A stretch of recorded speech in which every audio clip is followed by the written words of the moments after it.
I've got the top 10 must-adds in fantasy basketball coming up next on Beat the Odds. Don't go anywhere. Hello, sports fans, and welcome back to another episode of Beat the Odds.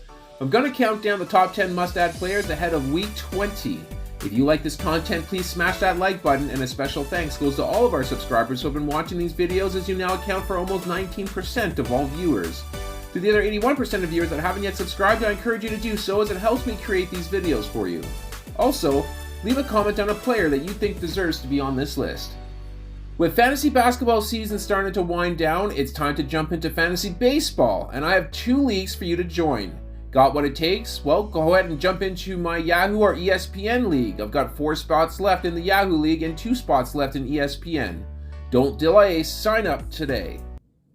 Now let's dive right into number 10. We have Isaac Okoro, 28% owned. Last 2 weeks, he's got 30 minutes per game, 12.5 points, 3 rebounds, 2.8 assists, 2.1 threes, 1.3 steals, 1 block, 0.6 turnovers on 51% shooting from the field and 69% from the line. We haven't really talked too much about Okoro, but you can toss him into the pile of elite wing defenders that become immensely valuable once they get on a hot streak on offense. He's at 30 minutes per game because of the absence of Strus and Mitchell, and he should continue to be a solid streaming option if those two are out. Go ahead and plug him into your lineups. To number 9 we go. We have Dorian Finney-Smith, 28% owned over the last 2 weeks. He's got 30 minutes per game, 10.9 points, 5.6 rebounds, 2.4 assists, 1.9 threes, 0.9 steals, 0.5 blocks, 1.4 turnovers on 55% shooting from the field and 100% from the line. The Nets have been turning to Dorian Finney-Smith for minutes, and he has been useful. He's a nice plug-and-play option since he carries both forward and center position eligibilities in most leagues. His shot is also falling at a nice clip, making him even more valuable. With Ben Simmons set to miss the rest of the season, there's no reason to think that Dorian Finney-Smith's usage is going to decrease. Let's go to number 8. We have Santi Aldama, 33% owned over the last 2 weeks. He's got 31 minutes per game, 12.4 points, 5.7 rebounds, 2.4 assists, 2 threes, 0.7 steals, 1.4 blocks, 2.1 turnovers on 46% shooting from the field and 71% from the line. Aldama becomes a roster-worthy player once he reaches 30 minutes per game with regularity. The fact that he's blocking shots at a very useful rate makes him even more of an attractive pickup. It's well documented how devoid of star power the Grizzlies are right now, so Aldama's rotational minutes should seem secure. I would run with him during this hot streak.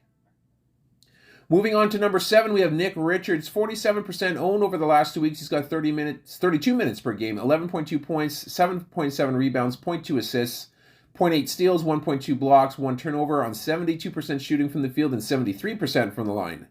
Richards has had a couple of duds in recent games, but he's going to get his minutes because Grant Williams isn't a capable post defender at the center position.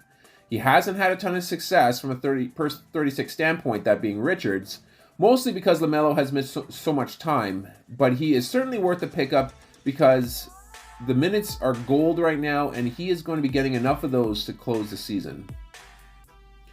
Let's go to number 6. We have Kentavious Caldwell-Pope, 57% owned over the last 2 weeks. He's got 34 minutes per game, 13.8 points, 2.8 rebounds, 2.6 assists, 2.8 threes, 2 steals, 0.6 blocks, 0.8 turnovers on 56% shooting from the field and 100% from the line. KCP is one of the league's best on-ball defenders, and it shows. He's been a menace all season long, and like Okoro, KCP's value spikes when he's knocking down threes.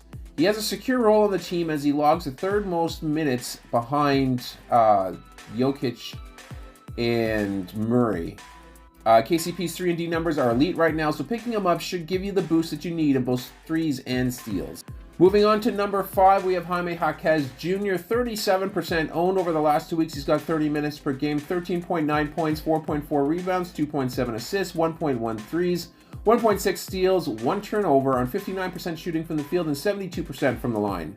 Jaquez is starting to gain some momentum now that he is healthy. We all know that he can be a steady secondary scorer on this team, but he's been able to chip in with both threes and steals. This 7-game run that he has been on has been sandwiched by 2 games where he scored at least 25 points with 3 steals. With regulars seemingly in and out of the lineup, Jaquez should be on a nice run for the foreseeable future. Going to number 4, we have Scoot Henderson, 47% owned. Last 2 weeks he was injured, he didn't play, But he is back, and he's likely going to be on a minutes restriction and will likely still struggle with field goal percentage and turnovers, but he's going to get minutes, and the Blazers are severely undermanned. I think we will see Scoot play with less strings, of course, when he's fully healthy. If he can get to 30 minutes per game on a nightly basis, he could be a major source of points, and he should be able to provide a solid source of assists as well. Let's go to number 3. We have Caris LeVert, 47% owned over the last 2 weeks. He's got 33 minutes per game, 13.5 points, 6 rebounds, 8.2 assists, 1.8 threes, 1.3 steals, 0.7 blocks, 2 turnovers, on 41% shooting from the field and 67% from the line.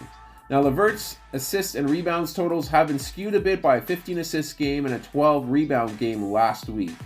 If you were to exclude those games, LeVert would still be a solid pickup. The field goal percentage has been underwhelming all season, but there's no denying that LeVert is one of the most impactful 6 men in the league.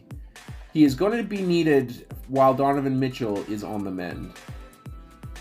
Let's go to number 2. We have Keontae George, 53% owned over the last 2 weeks. He's got 29 minutes per game, 14.2 points, 2.4 rebounds, 5.2 assists, 2.6 threes, 0.4 steals, 0.2 blocks, 2.6 turnovers on 39% shooting from the field and 89% from the line.